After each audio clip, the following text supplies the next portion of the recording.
In this video, I'm going to show how to change the symbology of a raster data set. To get started, I have actually unchecked all the vector layers by clicking on these boxes. And now I just have the raster layers or raster layer. For those of you who have a work with design and graphics, you guys know there is something called foreground and background, right? So the fact that I have a base map which is gray in color, I have to make sure the rest of the layers have to have colors that can pop, right? That it cannot get lost. And also I have 4 or 5 different layers, so I kind of have to get color scheme that all the layers are distinctively visible and not get blended with each other, right? So first of all, you have to select the raster layer here, and when you select that, you will see there is a raster layer tab that shows up, and you will go to symbology here. You can also go to symbology, the same tab, by right-clicking on the layer and click on symbology. It's the same thing. Now this is a floating window. I generally avoid floating windows, so I'll click onto this drop down menu and click on dock. And as you can see, all the windows are docking here. I can go back and forth between all these catalog, geoprocessing, symbology by clicking onto these tabs.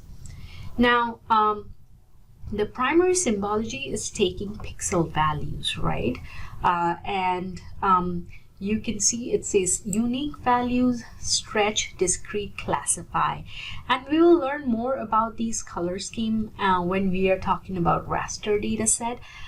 For this specific lab, we are just going to go with the stretch option, which kind of stretches this value, okay? And the reason we are using it because we are kind of not necessarily looking for specific height or topographic stratification, just an overall look of the topography of the region.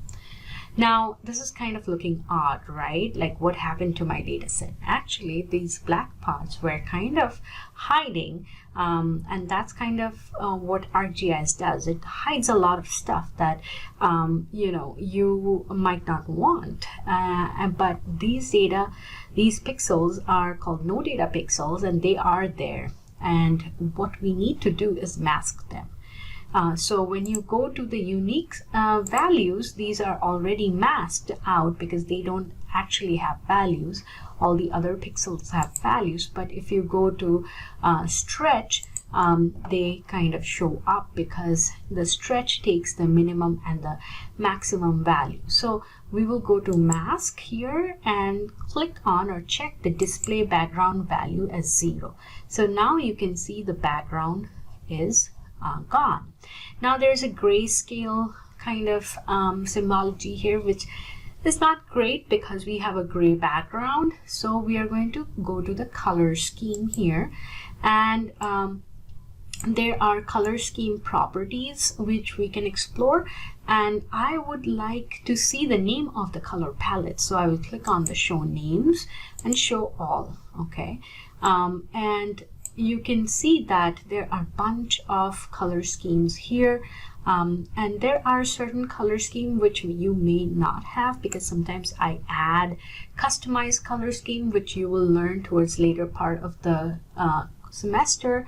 So I will add, let's say, first of all, this 12, and this kind of blends in too much. So let's say I add 10, and again, I kind of don't like this. And in this way, you can go back and forth really and see which one you like or do not like, or if you want to invert the color and whether that makes sense at all or not, and choose a proper color scheme. Finally, I settled with the surface, which is here.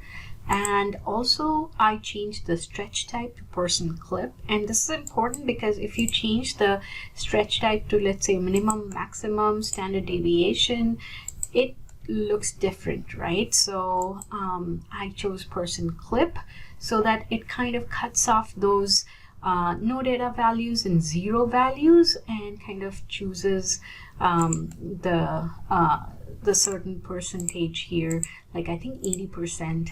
And in here you can see minimum to maximum to, kind of their own way of showing what areas they are showing, so you can see which part of the histogram they're showing. And the reason I did it, because there is a bunch of values in here which was kind of making this whole state look kind of similar color. I wanted to see some topographical variation, so I kind of chopped off this no data values that kind of added up the majority of the pixels here.